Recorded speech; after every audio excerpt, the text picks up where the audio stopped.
Hi there, this is John Keirstead from Arctic Spas Vancouver Island. I'm going to do a quick video talking about fuses on your motherboard and how to change the fuses, okay?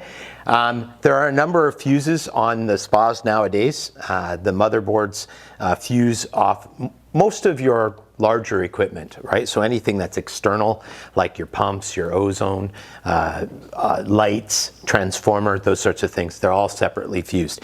And so sometimes what happens is somebody's spa, their pump stops working for some reason and they think it's a problem with the pump. That could be true, it could be a problem with the pump, but lots of times it's just the fuse is blown.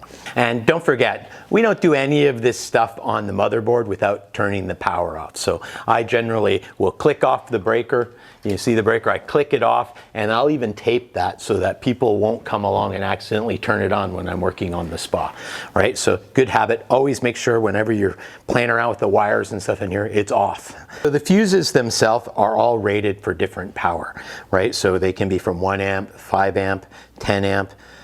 The ones that we use common are also 25 amp and 30 amp for pumps and larger equipment. It's basically just a thin piece of metal, and when the amperage gets too high, the metal melts and it breaks the circuit and that shuts down whatever. So it's a fail-safe, so that if something causes a power surge, instead of destroying your pump or your electronics or something, it will break, and these are a lot less money than a new pump or new controls and stuff, right? So that's what they're designed to protect.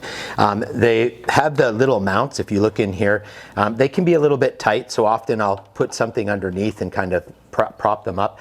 Needle nose pliers works really good, standard pliers.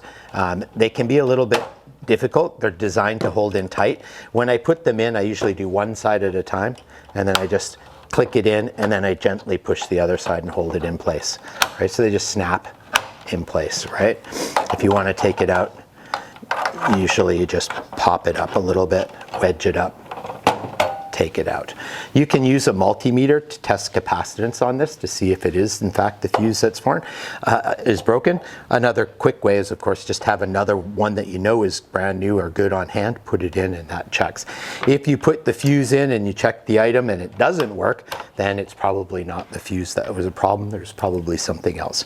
Anyway, that's a quick way to change the fuse. If you want to know what the fuse controls, you have to go to the line drawing.